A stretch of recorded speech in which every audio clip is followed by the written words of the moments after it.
जो ईथर होता है, ईथर के वर्गीकरण के बारे में। ईथर के वर्गीकरण के बारे में दोस्तों हम आप लोगों को जो भी महत्वपूर्ण बातें हैं उन सभी बातों को बताने वाले हैं।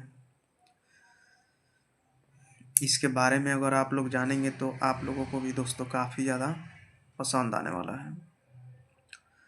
तो ईथर वे कार्बनिक यौगिक है जिनमें 2 एल्काइन मूलक होते हैं दोस्तों। ये बात यहाँ पे आप लोगों को दोस्तों काफ़ी ज़्यादा महत्वपूर्ण बात जानने के लिए मिला। उसके बाद ऑक्सीजन परमाणु से संबंधित दोनों एल्काइन मूलक समान या भिन्न हो सकते हैं, जैसे कि उदाहरण से स्पष्ट है। जब ऑक्सीजन परमाणु से भिन्न दोनों एल्काइन मूलक समान हो तो ऐसे ईथर को सरल ईथर कहा जाता है, और यदि ऑक्सीजन परमाणु से संबंधित दोनों एल्काइन मूलक भिन्न हो तो ऐसे ईथर को हम लोग मिश्रित ईथर कहते हैं दोस्तों। ये बात भी यहाँ पे आप लोगों को काफ़ी ज़्यादा दोस्तों महत्वपूर्ण बात जानने के लिए मिला। उसके बाद हम कुछ नाम पद्धति के बारे में दोस्तों आप लोगों को बताएंगे। तो चलिए नाम पद्धति के बारे में हम आप लोगों को जानकारी देते हैं दोस्तों। तो सबसे पहले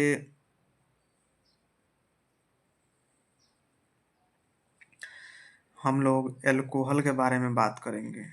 एल्कोहल के बारे में चलिए आप लोगों को दोस्तों जानकारी देते हैं।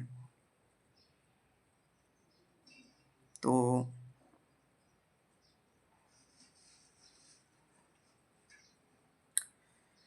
जो एल्कोहल होता है मोनोहाइड्रिक नामकरण की पद्धतियाँ है दोस्तों। मतलब एल्कोहल को हम लोग 2 प्रकार की पद्धतियाँ द्वारा नामकृत कर सकते हैं।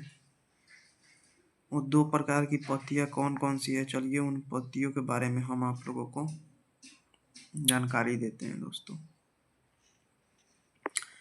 तो सबसे पहले सामान्य पद्धति, सामान्य पद्धति एक हो गया। उसके बाद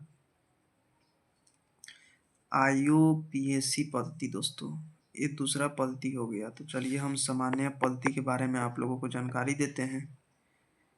तो इस पद्धति के अनुसार मोनोहाइड्रिक एल्कोहल के नामकरण के लिए इसमें उपस्थित एल्कोहल मूलक के नाम से एल्कोहल शब्द जोड़ दिया जाएगा। उसके बाद IUPAC पद्धति के बारे में हम बताएंगे। IUPAC पद्धति के बारे में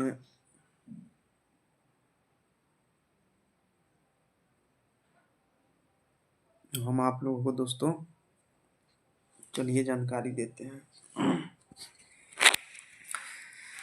तो इस पद्धति की मदद से एल्कोहल के नामकरण के लिए सर्वप्रथम इस पे उपस्थित कार्बन परमाणु की लंबी श्रृंखला को चुना जाता है दोस्तों। और कार्बन परमाणुओं की श्रृंखला का चुनाव इस प्रकार से किया जाता है कि उसमें OH समूह वर्तमान हो। अब श्रृंखला का चुनाव इस प्रकार किया जाता है कि जिस कार्बन परमाणु से उसे न्यूनतम अंक मिले, फिर श्रृंखला में उपस्थित कार्बन परमाणुओं की संख्या के आधार पर उसे एल्कोहल को संगत एल्केन का व्युत्पन्न माना जाता है दोस्तों। ये बात भी यहाँ पे काफ़ी ज़्यादा महत्वपूर्ण बात आप लोगों को जानने के लिए मिला।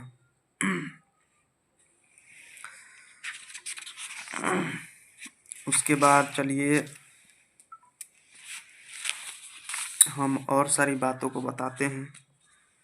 तो अब हम लोग बात करेंगे दोस्तों फिनॉल के बारे में। फिनॉल के बारे में हम जानकारी देंगे।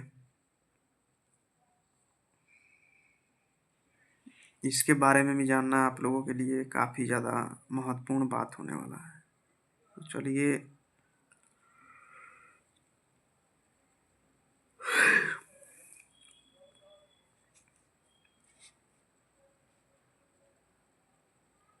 फिनॉल के बारे में हम बातों को बताते हैं दोस्तों।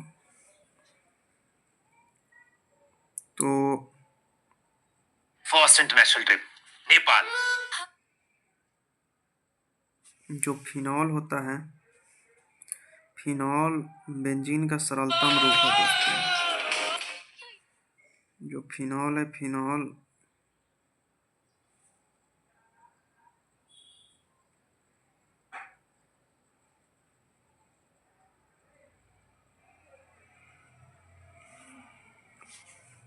बेंजीन का सरलतम रूप है। आप लोगों ने बिल्कुल सही सुना।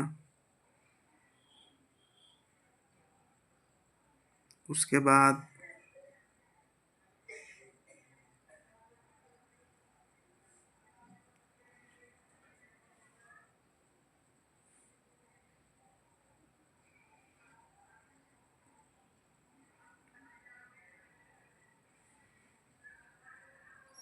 इसके बारे में चलिए हम और सारी बातों को बताएंगे।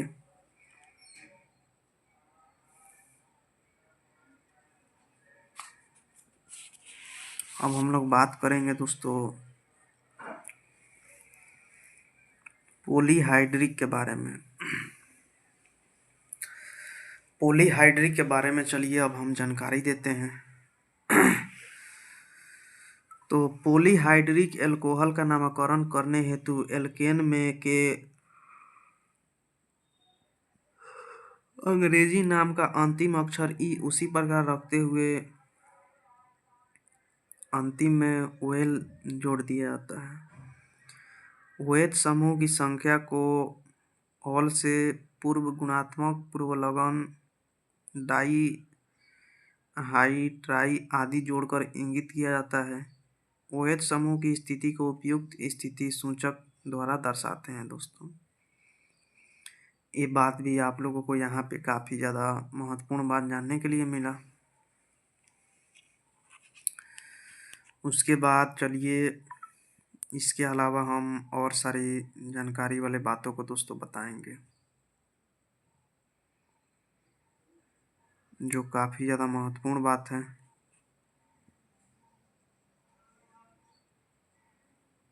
तो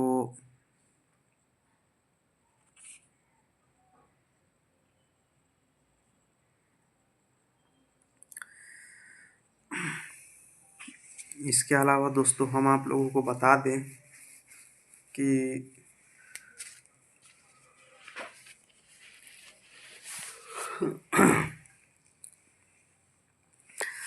जो ईथर होता है, ईथर के नामकरण के बारे में हम जानकारियाँ देने वाले हैं। तो चलिए ईथर के नामकरण के बारे में हम आप लोगों को जानकारियाँ देते हैं दोस्तों। इसके बारे में भी अगर आप लोग जानेंगे तो आप लोगों के लिए जानकारी वाला बात होने वाला है। तो चलिए हम इसके बारे में भी आप लोगों को दोस्तों महत्वपूर्ण बातों को बताते हैं।